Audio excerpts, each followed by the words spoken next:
Kita akan siapkan kehidupan kita untuk diberkati lihat firman Tuhan kembali. Jemaat Tuhan, saya undang bangkit berdiri. Kita akan nyanyikan pujian penyembahan bagi Tuhan. Haleluya Yesus Tuhan. Terima kasih Bapa yang baik. Haleluya Yesus Tuhan.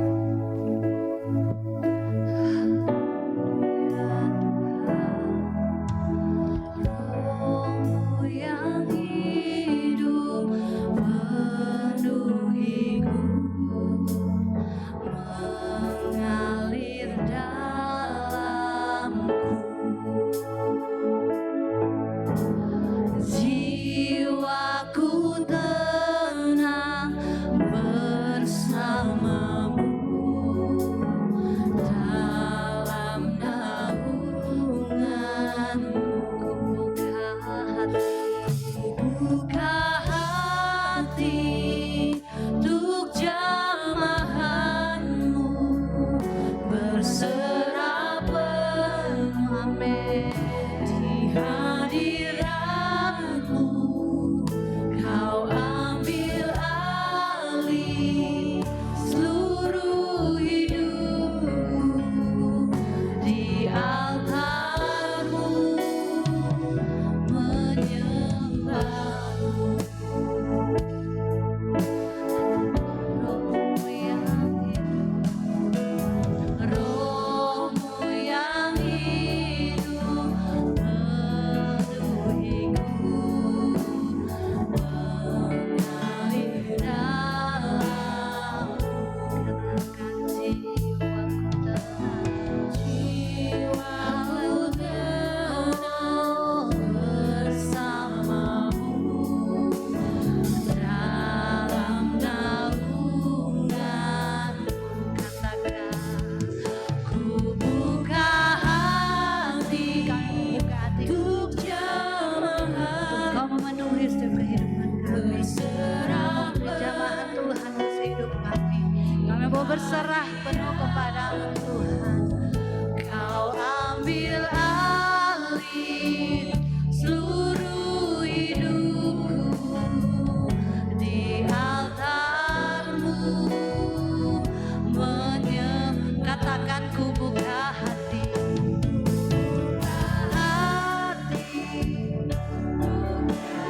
jamahanmu. Selanjutnya sama-sama hamba Tuhan yang akan melayani.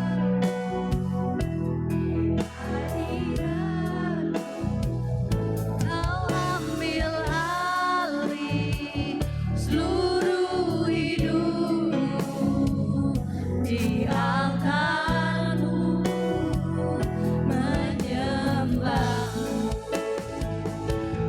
Buka hati untuk jamahanmu, berserah penuh di hadiratmu. Kau ambil alih seluruh hidupku. Di altarmu menyembahmu. Di altarmu menyembahmu. Terima kasih Tuhan. Kami sungguh bersyukur karena Engkau Allah yang baik mengasihi kami. Terima kasih untuk kasih setiamu. Terima kasih untuk kesempatan kami boleh beribadah kepadamu. Tandanya kami boleh menghadap Tuhan dalam kekudusan-Mu. Karena kami tahu bahwa Engkau Yesus adalah pusat puji-pujian, pusat penyembahan kami, pusat ibadah kami, bahkan pusat segala sesuatu dalam hidup kami. Terima kasih, itulah yang memungkinkan kami pagi hari ini boleh ada di tempat ini. Kami buka hati kami, Roh-Mu bekerja atas hidup kami melalui hamba-Mu. Kami semua siap membaca dan merenungkan firman Tuhan. Dalam nama Yesus, kami berdoa, kami naikkan syukur kami. Haleluya. Mari kita semua yang siap diberkati Tuhan sama-sama katakan, amin. Puji Tuhan, masih tetap berdiri Bapak Ibu Saudara, kita boleh langsung membuka Alkitab kita.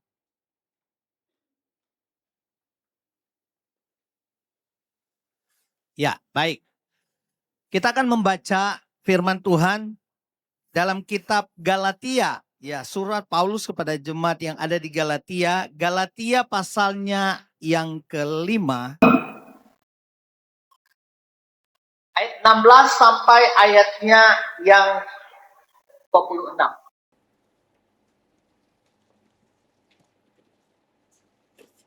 Kita akan baca bergantian ya.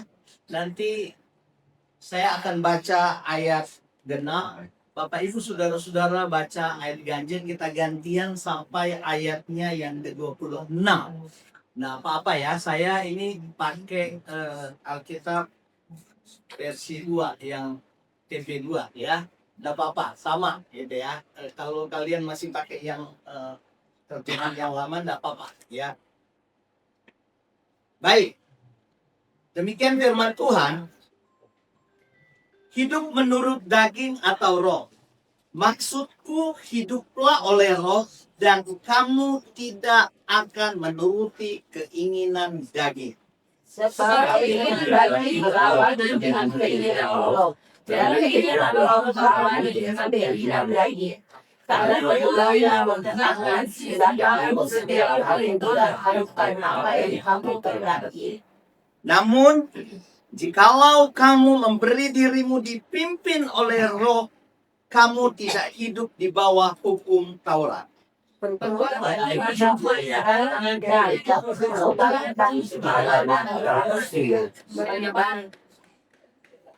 Penyembahan berhala, sihir, perseteruan, perselisihan, iri hati, kemarahan, kepentingan diri sendiri, percekcokan, perpecahan.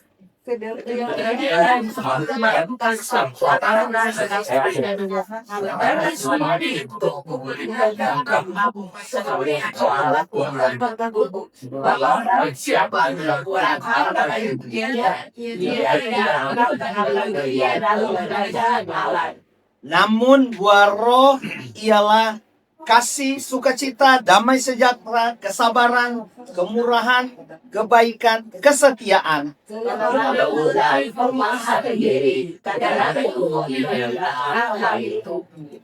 Mereka yang menjadi milik Kristus Yesus telah menyalibkan daging dengan segala hawa nafsu dan keinginannya.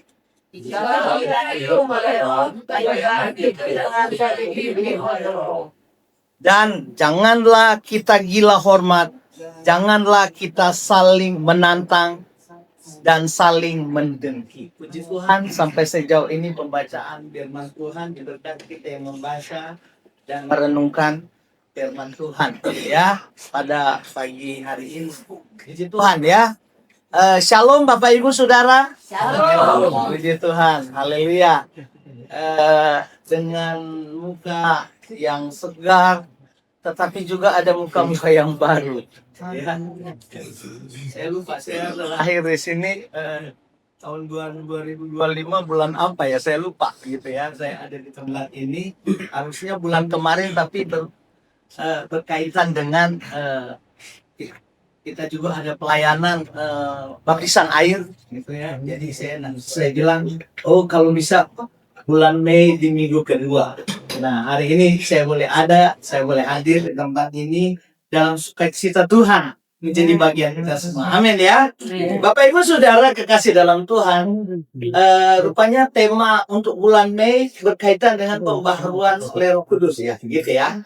Nah, tapi saya mengambil satu tema nggak jauh-jauh dari situ juga. Transformasi hidup oleh Roh Kudus. Sekali lagi, transformasi hidup oleh Roh Kudus. Kalau kita bicara tentang transformasi, sama dengan kita bicara tentang perubahan. Gitu ya. Sama kita bicara tentang perubahan. Dan kalau kita mau lihat, selalu mereka mengambil contoh. Bicara tentang transformasi. Bicara tentang perubahan. Bicara tentang metamorfosis. Selalu digambarkan dengan mulai dari apa? Ulat. Kemudian setelah ulat jadi kepompong. Baru jadi kupu-kupu. Gitu ya. Bapak Ibu Saudara, kalau kita lihat 3 fase ini dari kupu-kupu ini, ketika dia sampai jadi kupu-kupu, jadi sangat indah sekali kita lihat. Tetapi kita tahu bahwa prosesnya nggak seperti pada waktu dia sudah jadi kupu-kupu. Prosesnya itu panjang. Kenapa? Karena dia harus melewati yang namanya ulat. Ulat itu kalau kita lihat nggak enak dilihat, jijik, sangat menjijikkan, gitu ya. Ya, sangat menjijikkan. Sekali lagi Bapak Ibu Saudara, kita lihat bahwa dari ulat nggak enak dilihat, gitu kan, sangat menjijikkan. Kemudian setelah ulat jadi kepompong, terbungkus. Bayangan dia terbungkus, aduh nggak bisa berbuat apa-apa. Sulit sekali. Tetapi ketika dia jadi kupu-kupu, sangat indah sekali. Gitu ya.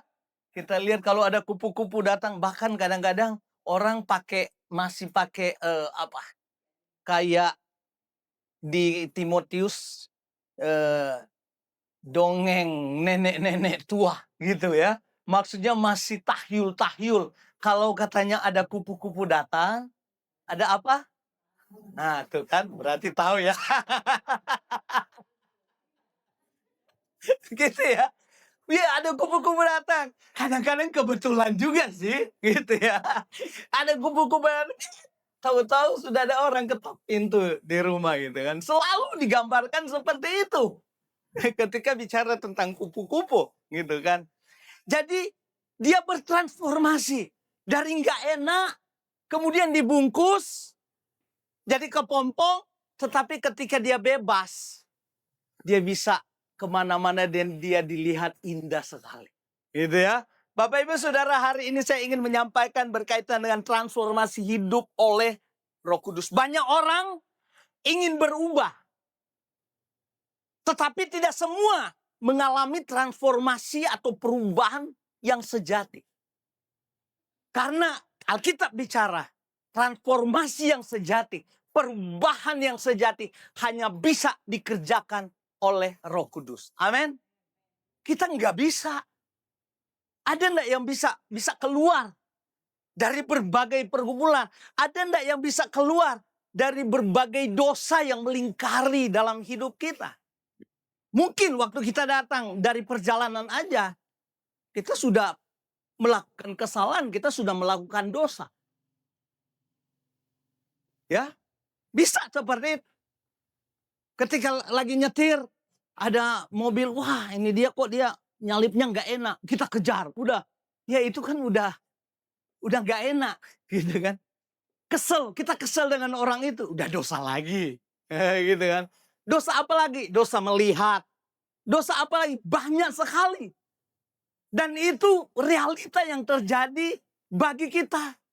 Mau dia orang yang percaya kepada Tuhan, mau dia orang yang belum percaya kepada Tuhan, mereka juga mengalami hal yang sama. Tapi saya ingin sampaikan berkaitan dengan transformasi hidup oleh Roh Kudus.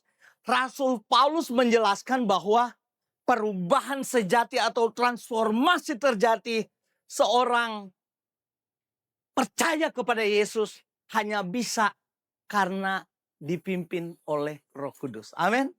Kalau kita berjalan dalam Roh Kudus, itulah kita akan melihat hal-hal yang sesuatu yang baru, sesuatu yang baik. Saya boleh menggambarkan begini. Gambarannya katakanlah ada hati, gitu kan? Ada hati, itulah di hati kita. Kemudian ada satu kursi di hati kita.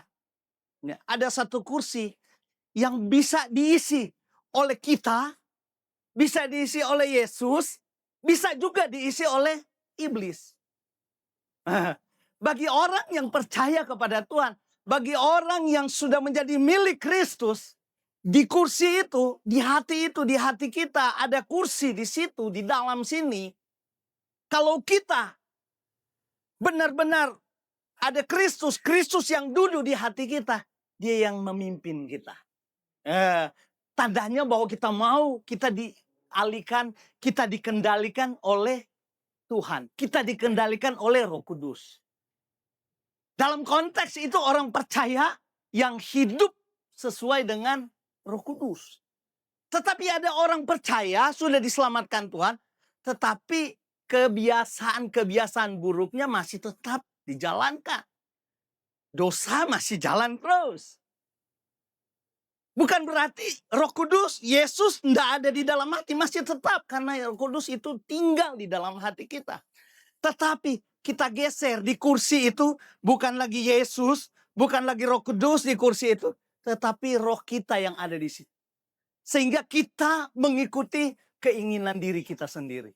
Kita geser Yesus, otomatis iblis di luar karena dia tidak ada di dalam. Agak berbeda dengan orang di luar sana yang tidak percaya kepada Tuhan. Mereka dalam kondisi, posisi yang ada di kursi itu adalah iblis. Roh mereka tetap ada di dalam. Yesus itu di luar.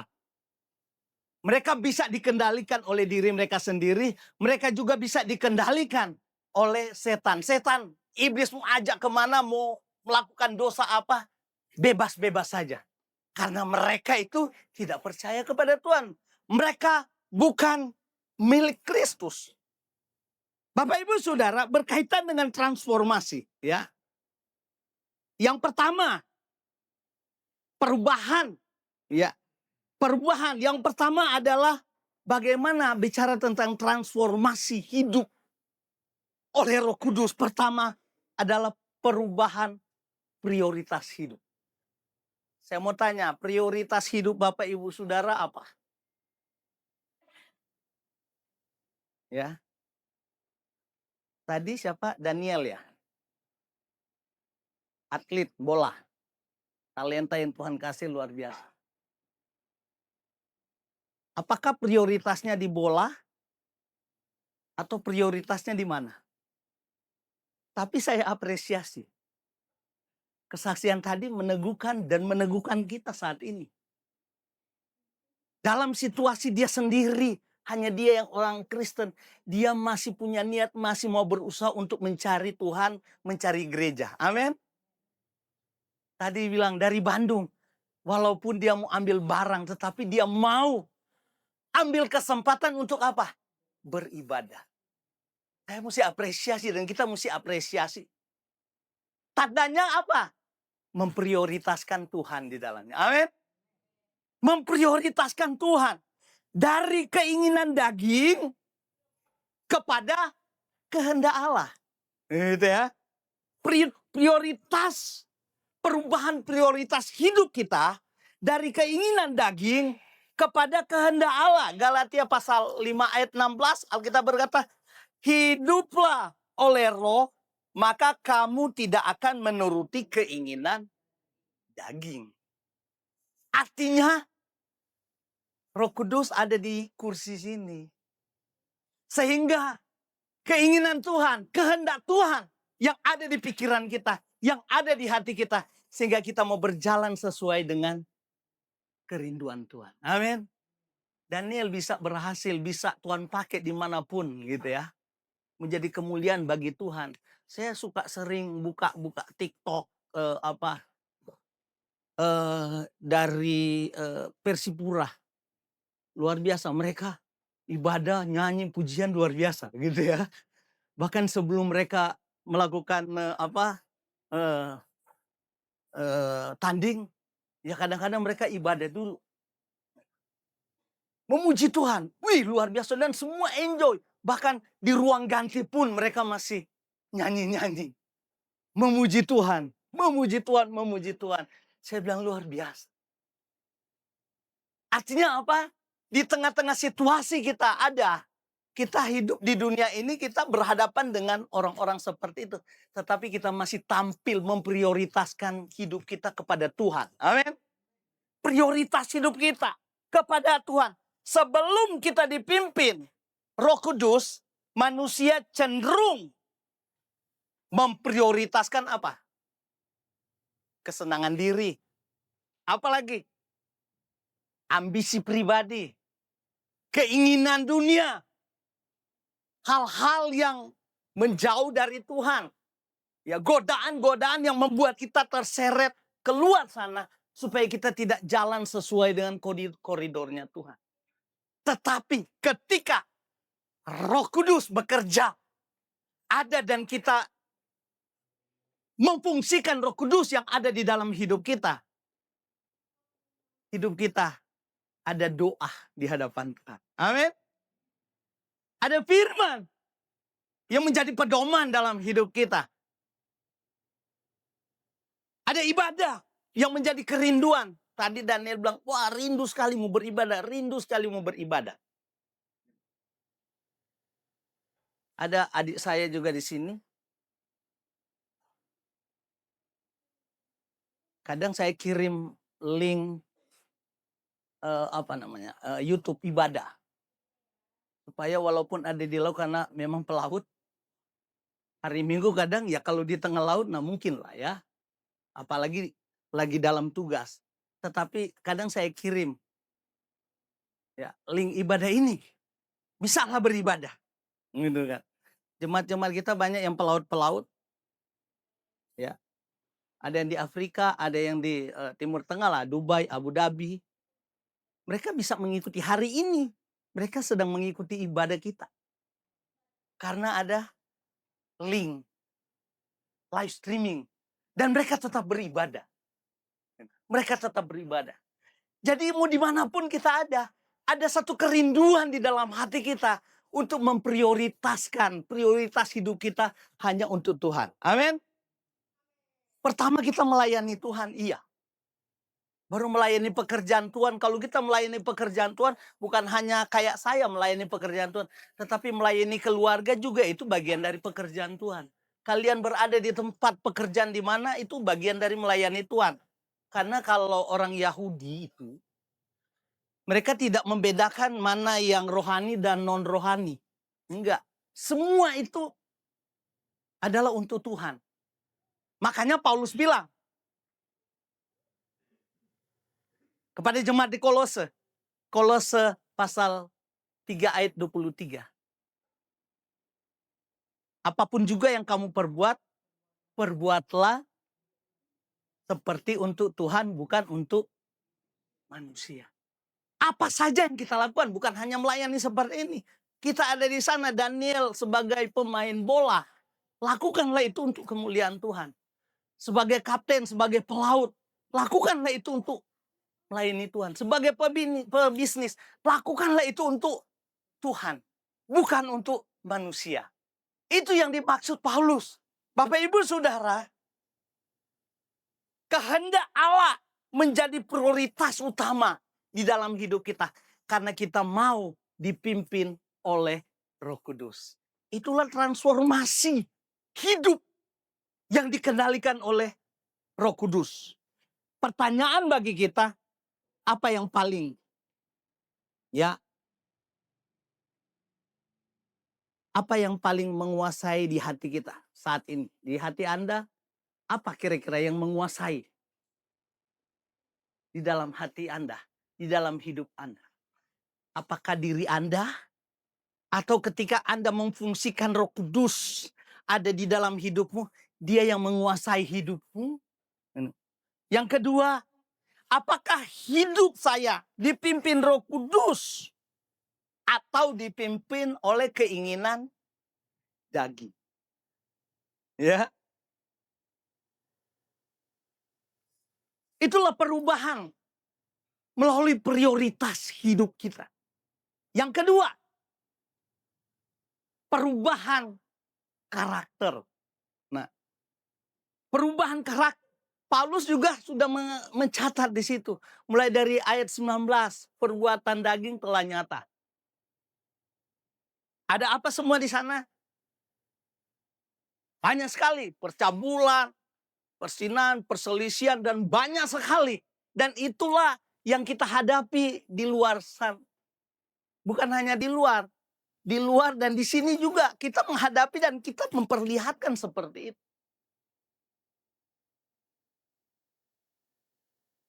Perubahan karakter hidup dari manusia lama sehingga menghasilkan buah roh. Gitu ya. Paulus dia bicara kepada jemaat yang ada di Korintus dalam 2 Korintus 5 ayat 17, apa dikatakan di sana? Jadi siapa yang ada di dalam Kristus, dia adalah ciptaan baru. Yang lama sudah berlalu, yang baru sudah. Wah, itu luar biasa ya. Perubahan karakter hidup. Dari yang melakukan yang tidak benar di hadapan Tuhan, sekarang kita hidup benar di hadapan Tuhan. Yang ada di dalam hidup kita adalah buah roh. Kita menerjemahkan di dalam Galatia pasal 5 ayat 22 sampai 23. Buah roh ialah, kan gitu kan. Jadi dia enggak tulis di situ. Ini apa namanya?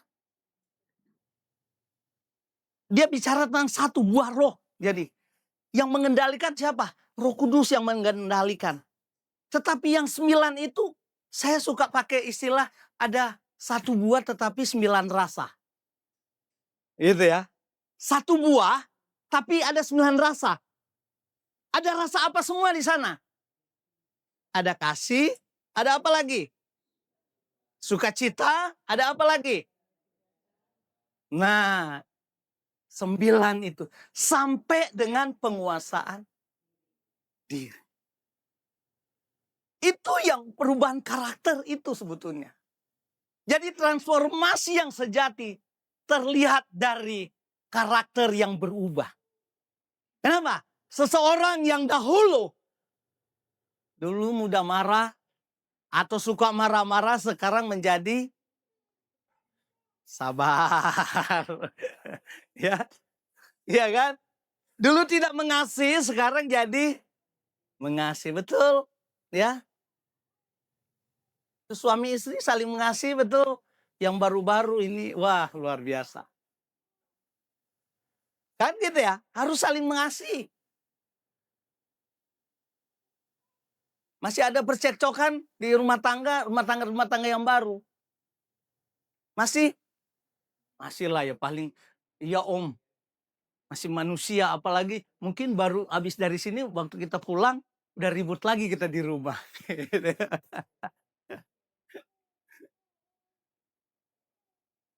Itu realita yang terjadi dalam kehidupan kita.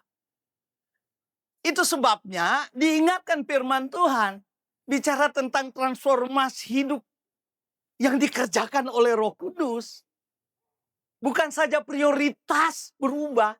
Tetapi yang kedua adalah karakter hidup kita harus berubah. Yang tadinya egois menjadi penuh kasih. Gitu ya. Murah hati. Apa lagi? Gitu. Yang tadinya kasar, ada tak yang kasar? Kadang-kadang kan ibu-ibu bilang, iya suami-suami ini yang kasar loh. Udah kasarnya lewat apa? Verbal, marah-marah, wah udah maki-maki dan lain sebagainya. Ada juga yang dengan fisik gitu. Saya menangani ada satu keluarga yang menghadapi hal seperti itu.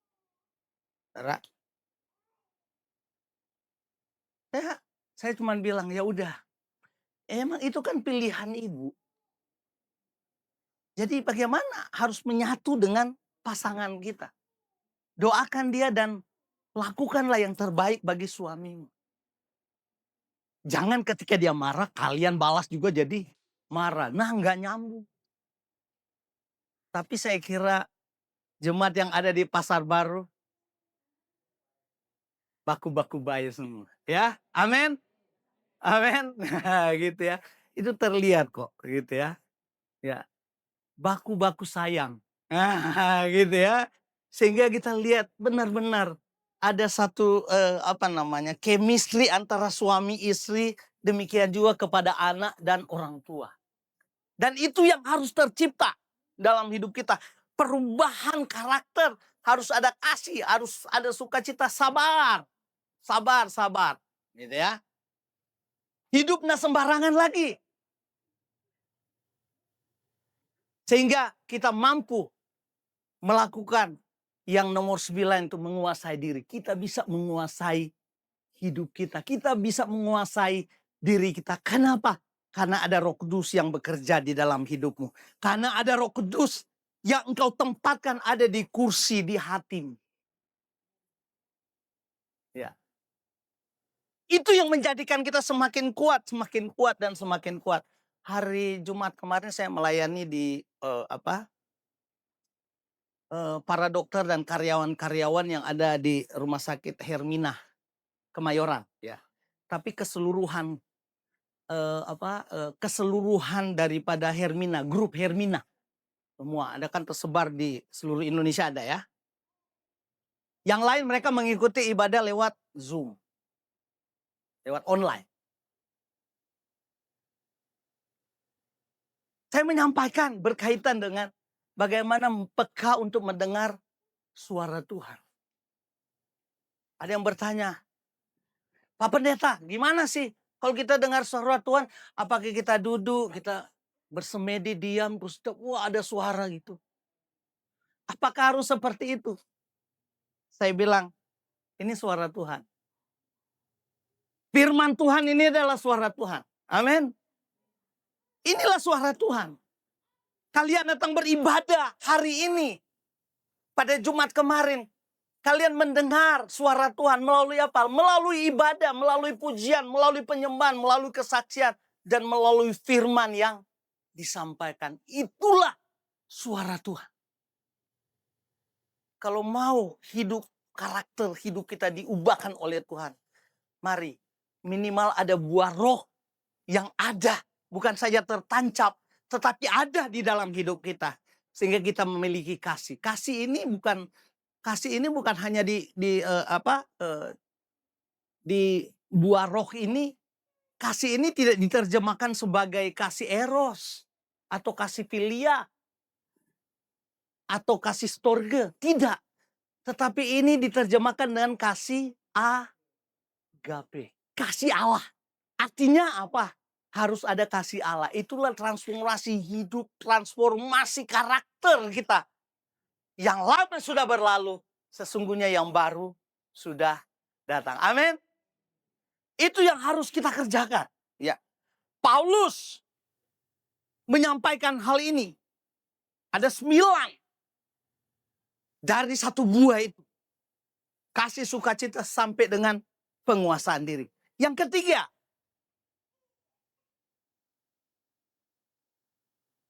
bahwa kita lihat ada perubahan. Perubahan apa lagi? Perubahan tujuan hidup. Orang yang mengalami transformasi Roh Kudus tidak lagi hidup hanya untuk dirinya sendiri. Atau untuk kepentingan diri sendiri. Tetapi dia mau melakukan sesuai dengan kehendak Allah. Karena Roh Kudus yang mengendalikan diri. Perubahan tujuan hidup. Yang tadinya kita mengikuti keinginan daging, sekarang kita mengikuti keinginan roh. Saya baca ayat 24 dan ayat 25. Mereka yang menjadi milik Kristus Yesus telah menyalibkan daging dengan segala hawa nafsu dan keinginannya. Jikalau kita hidup oleh roh, baiklah hidup kita juga dipimpin oleh roh. Jadi Roh Kudus yang mengendalikan kita, bukan diri kita lagi. Ya. Saya tidak menyinggung-jinggung setan lagi. Karena setan di luar sana. Di luar kita. Di luar hati kita. Karena kita dalam konteks orang yang percaya yang sudah diselamatkan Tuhan. Tetapi saya mau berkata bahwa bukan berarti. Bahwa karena kita dikendalikan oleh Roh Kudus. Kemudian tidak ada pergumulan yang kita hadapi. Pasti kita akan berhadapan dengan pergumulan demi pergumulan. Ya. Saya beberapa ini ya boleh dikatakan. Kalau mau dibilang baru pulih ya ini udah hampir 2 bulan ini baru pulih benar. Saya sampai kurus gitu. Karena pernah akibat asam urat itu sampai 18. Ya. Biasanya yang laki itu paling tinggi 7 kan. Sampai 18 itu. Sampai dokter kaget. sampai gitu. Dan 3 minggu saya nggak bisa jalan, harus didorong pakai kursi kalau mau ke toilet. Gitu. Yang saya alami, ya. Dari 82, sekarang berat saya 70, ada 12 kilo. Dalam kurun waktu 6-7 bulan gitu kan. Tapi emang ternyata memang enak kalau proporsional lah gitu ya. Kalau badan seperti ini ternyata enak gitu ya. Eh, tapi jadi persoalan baru. Kenapa? Berarti bajunya mesti diganti gitu kan. Ya kalau kalau dari gemuk, kurus masih bisa dikecilin. Jadi saya banyak yang saya kecilin gitu kan. Tapi yang jadi persoalan adalah dari kurus terus jadi gemuk, itu udah akhir, itu nggak bisa dipakai lagi gitu. Kayak gitu ya. Tapi bersyukur gitu, agak nyaman, sehat. Bapak Ibu bukan hanya sampai di situ, saya pikir ini kok transformasi saya mulai dari sakit ini kok sakit dari dalam, dari kaki, tangan, sekarang kok pindah di hidung gitu. Bapak Ibu, bulan kemarin saya ya kayak ada jerawat lah gitu kan. Saya mandi karena saya pikir udah saya congkel aja, keluarin aja ini udah. Berdarah kemudian terus tahu-tahu jadi gede, jadi besar. Ya, jadi besar sehingga saya harus pakai kain kasa kemudian ditutup sampai 2 minggu kemarin pimpin baptisan saya masih pakai gitu. Minggu kemarin saya pimpin ibadah perjamuan juga masih ada. Baru hari Rabu kemarin karena pada akhirnya dioperasi. Ya. Dara waktu mau dioperasi dirujuk ke dokter kulit. Dokter kecantikan karena bilang ini dari jerawat. Ternyata enggak tercover dengan BPJS. Saya bilang ini ada cara lain enggak? Tapi kalau memang harus mandiri ya udah enggak ada masalah. Tapi akhirnya dokter bilang, boleh kok dirujuk. Rujuk internal aja. Rujuk internalnya di mana? Lewat dokter bedah aja. Jadi dirujuk ke dokter bedah. Saya pikir cuma dokter bedah, dokter umum, dokter biasalah gitu kan. Saya kaget dikasih dokter onkologi. Nah berarti kan berkaitan dengan apa? Kalau tidak tumor, berarti cancer kan? Dokter onkologi kan berkaitan dengan itu. Kenapa bukan dokter bedah umum gitu kan? Dokter bilang, Pak, jadi nanti waktu ini dioperasi, ini hasilnya diambil, kemudian nanti diperiksa dulu di lab. Kalau ternyata ada yang mengakar menyebar, atau ada ya mengarah ke ganas, waktu dia bilang ganas saya agak lemes. Manusiawi. Apalagi Ibu Lydia, istri saya.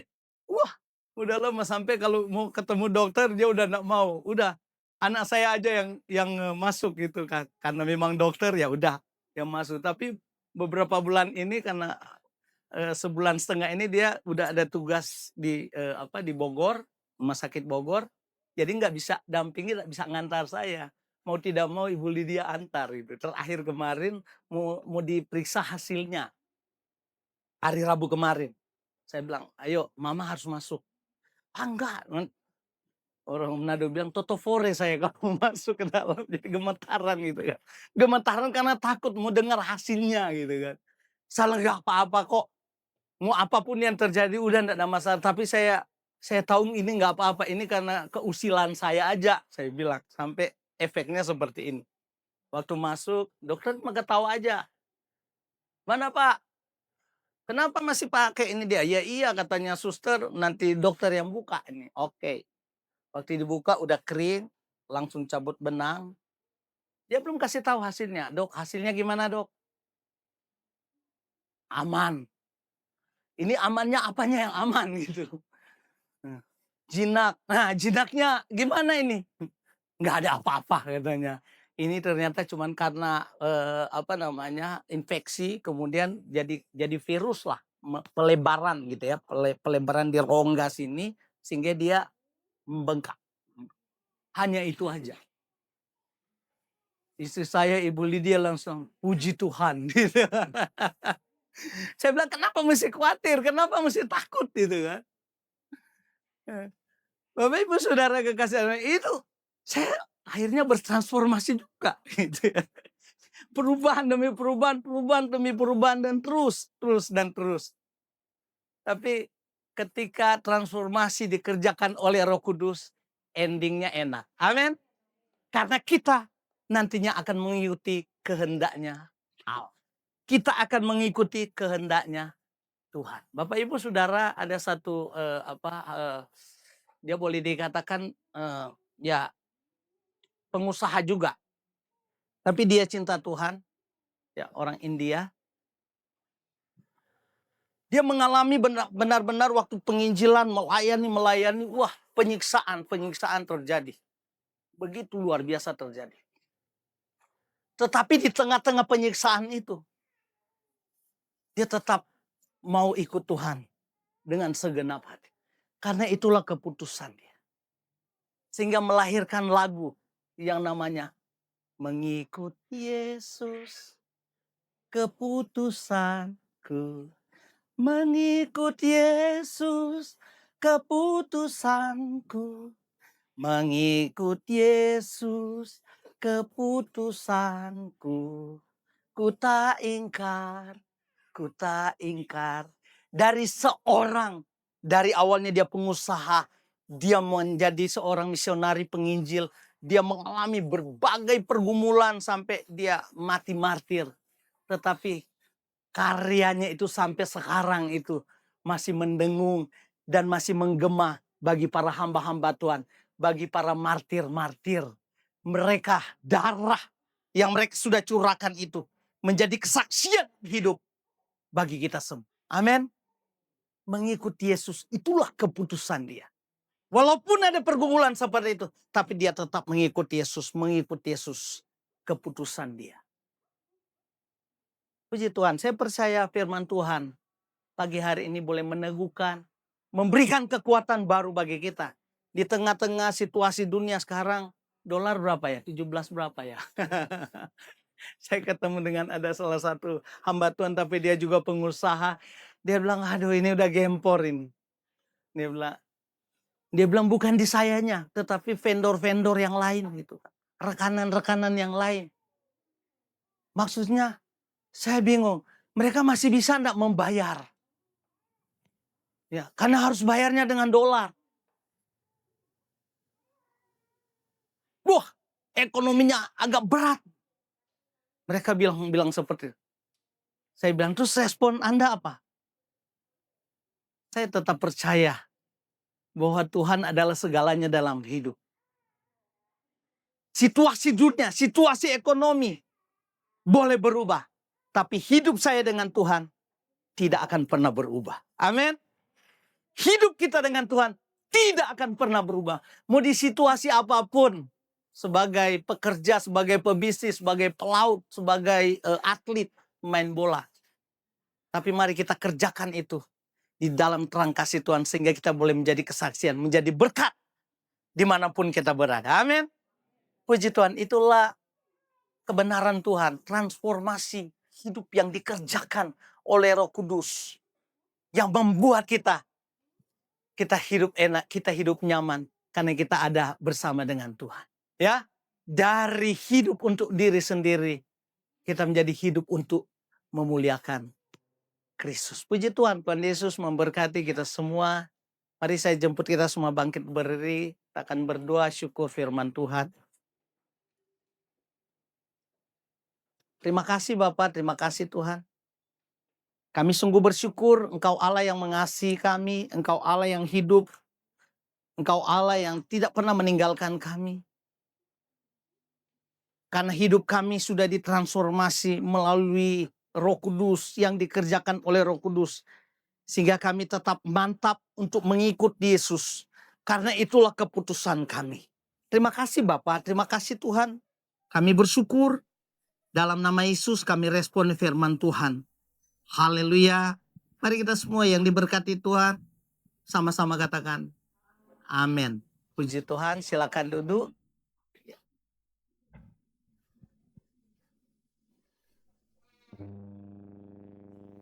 Oh iya, gua langsung aja ya. Atau sendiri-sendiri. Oke. Bapak Ibu Saudara, kita akan langsung karena memang dari awal saya diundang sekaligus ada penyerahan anak ya. Ada 2 keluarga yang membawa anak mereka kepada Tuhan. Dan saya percaya itu adalah keputusan yang luar biasa. Keputusan yang sangat tepat. Kenapa? Karena Bapak Ibu tidak bisa menjaga, tidak bisa merawat 1 kali 24 jam. Betul? Ada ndak yang dia tungguin terus anaknya 1 kali 24 jam berarti dia tidak tidur-tidur, tidak bekerja. Kan gitu kan? Itu sebabnya kenapa diserahkan kepada Tuhan. Ya, kenapa diserahkan kepada Tuhan? Saya baca firman Tuhan berkaitan dengan bagaimana Yesus memberkati anak-anak dan berkaitan dengan penyerahan anak bagi 2 keluarga. Dalam kitab Markus 10 ayat 13 sampai ayat yang ke-16 demikian firman Tuhan. Lalu orang membawa anak-anak kecil kepada Yesus supaya ia menjamah mereka. Akan tetapi murid-muridnya memarahi orang-orang itu. Ketika Yesus melihat hal itu, ia marah dan berkata kepada mereka, biarkan anak-anak itu datang kepadaku. Jangan menghalang-halangi mereka. Sebab orang-orang yang seperti itulah yang mempunyai kerajaan Allah. Aku berkata kepadamu sesungguhnya, barang siapa tidak menyambut kerajaan Allah seperti seorang anak kecil, ia tidak akan masuk ke dalam. Lalu ia memeluk anak-anak itu dan sambil meletakkan tangannya di atas mereka, ia memberkati mereka. Bapak Ibu Saudara, sekali lagi bahwa ketika Bapak dan Ibu menyerahkan anak ini, bukan hanya kita udah serahkan aja kepada Tuhan, udah pokoknya ini tanggung jawab Tuhan. Dan bagi Bapak Ibu, bukan hanya merawat anak itu, hanya menafkahi aja, cari duit untuk dia membesarkan, kasih sekolah sampai dia kuliah dan akhirnya berkeluarga lagi. Tapi yang paling penting bagaimana anak itu dididik dalam terang kasih Tuhan. Amin. Bagaimana anak itu bisa menjadi anak yang takut akan Tuhan kalau orang tuanya juga tidak takut akan Tuhan. Gitu ya. Ya, itu sebabnya di kitab Ulangan ya, Ulangan pasal 7 kan dijelaskan di sini. Engkau harus menyampaikan kepada anak-anakmu ya, siang dan malam firman Tuhan gitu kan. Itu yang engkau ajarkanlah itu siang dan malam. Ajak berdoa, ajak dan terus membawa anak itu kepada Tuhan. Kalau bisa mulai dari sedini mungkin ketika kita didik anak ini di dalam terang kasih Tuhan. Ya. Terus anak ini akan menjadi besar. Bukan saja kita mendidik dia secara kognitif, tetapi kita mendidik dia dalam kehidupan rohaninya sehingga dia bertumbuh dalam iman kepada Tuhan. Dan kita percaya dia mau kemana kita tahu ada Tuhan yang menyertai dia. Amin. Ada Tuhan yang mendampingi dia. Itu sebabnya penting bagi orang tua yang takut akan Tuhan bukan hanya anak ini. Anak ini sekarang dia belum ngerti. Kita udah serahkan dia nggak ngerti. Tapi jadi persoalan adalah orang tua yang harus mendidik anak ini. Ya. Dengan apa? Dengan kebenarannya, dengan hidupnya, dengan teladan dari orang tua. Sehingga anak-anak itu pasti akan mengikuti teladan daripada orang tuanya. Ya, puji Tuhan, saya percaya itu boleh menjadi bekal bagi Bapak Ibu, ya, 2 keluarga yang menyerahkan anak. Sekali lagi saya bilang ini adalah keputusan yang tepat karena serahkan kepada Tuhan. Sekali lagi, kalian tidak bisa menjaga anak itu 1 kali 24 jam. Tapi ketika kita serahkan, percayakan kepada Tuhan, tapi jangan lupa kedaulatan Allah juga tidak meninggalkan tanggung jawab manusia. Kita harus juga ada mendampingi, itu sebabnya bawa didik anak itu dalam terang kasih Tuhan. Ya, baik, puji Tuhan ya. Ada dua keluarga, ada 2 anak yang akan diserahkan. Yang pertama Giana Jesslyn Adriela Lembong, betul ya? Ya. Ya, anak dari keluarga Grevi dan Hana. Udah lebih dari setahun lalu ya berarti saya pemberkatan buat kalian ya. Sudah menghasilkan, puji Tuhan ya. Yang kedua, Gwyneth Eleanor Suwandi ya. Anak dari keluarga Resa dan Bu Vivi ya. Oke. Baik, puji Tuhan ya. Boleh ini masih bisa? Ya. Ya, boleh maju ke depan. Mau di sini aja ya, depan sini ya. Mari. Silakanlah ibu bapa, anak-anak semua. Tuhan terima dan berkati. Tuhan terima dan berkati pada yang mau serahkanlah.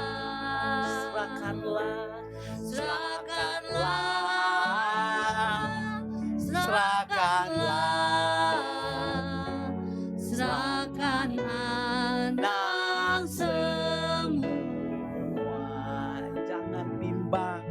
Jangan bimbang, serahkanlah. Tuhan Yesus terima. Sekali lagi, serahkanlah. Anak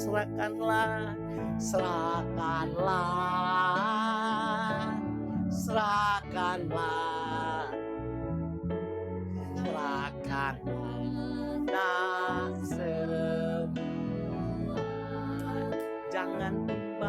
Jangan bimbang, serahkanlah.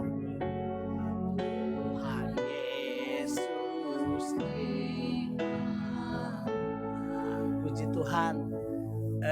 Saya boleh mengundang hamba-hamba Tuhan, boleh juga mendampingi ya. Untuk nanti ketika nanti saya berdoa menyerahkan anak-anak ini kepada Tuhan. Dan jemaat Tuhan mendoakan juga ya.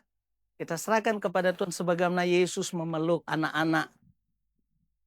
Dia memberkati anak-anak itu ya. Saya mau memulai dengan adik Giani Jesslyn Adriela. Giana ya. Giana Jesslyn Adriela. Boleh opa gendong? Ya.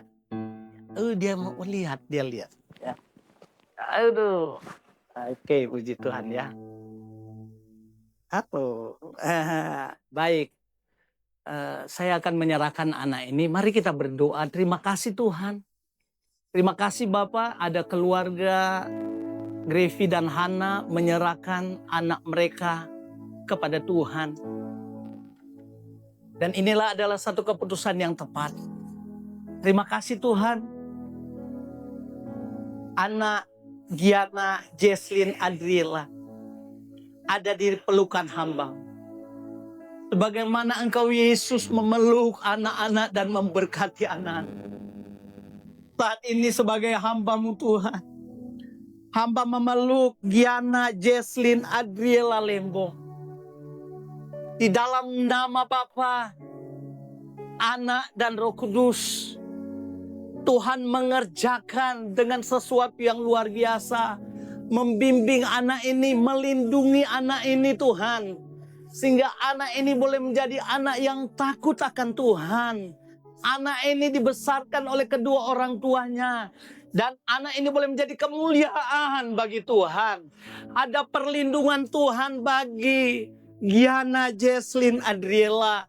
Dimanapun dia berada, di tempat tidur, ketika orang tuanya mengajak di jalan, Tuhan yang melindungi dan Tuhan saja adalah sumber kekuatan di dalam kehidupan Giana Jesslyn. Terima kasih Tuhan. Kami menyerahkan anak ini hanya ke dalam anugerah tangan kasih Tuhan. Dalam nama Tuhan Yesus, kami berdoa, kami bersyukur, haleluya. Sebentar kita doa sama-sama. Baik, yang kedua anak Gwyneth Eleanor. Iya, Koko ya, tahu ya. Boleh saya gitu. Aduh. Puji Tuhan ya. Puji Tuhan. Haleluya. Terima kasih Tuhan. Di hadapan kami, di hadapan hamba-Mu Tuhan, hamba-Mu yang Tuhan percayakan untuk menyerahkan, memberkati anak Gwyneth Eleanor Suwandi. Anak dari keluarga Resa dan Vivi. Terima kasih Tuhan sebagaimana Tuhan memeluk anak-anak dan memberkati. Demikian juga di hadapan hamba-Mu Tuhan. Hamba memeluk Gwyneth Eleanor Suwandi. Di dalam nama Bapa, Anak, dan Roh Kudus. Perlindungan Tuhan nyata atas anak ini. Dimanapun dia ada, Tuhan ada bersama. Bersama dengan kedua orang tuanya yang terus mendidik anak ini menjadi anak yang takut akan Tuhan. Sekali lagi hamba menyerahkan Gwyneth Eleanor Suwandi di dalam berkat nama Tuhan Yesus. Haleluya, haleluya.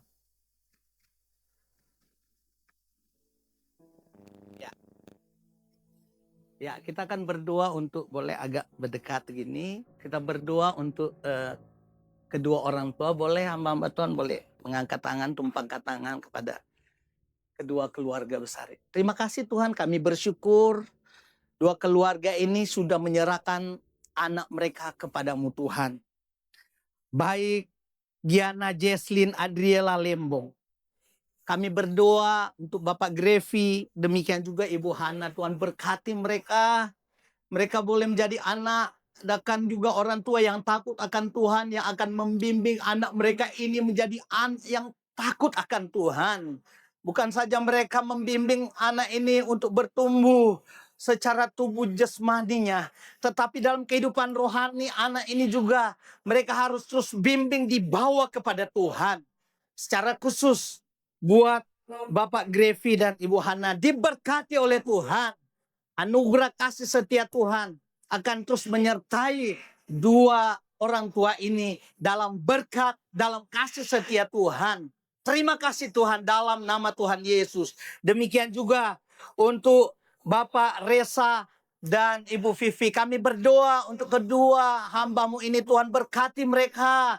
Mereka juga boleh mendidik anak mereka ini di dalam terang kasih setia Tuhan. Menjadi anak yang takut akan Tuhan.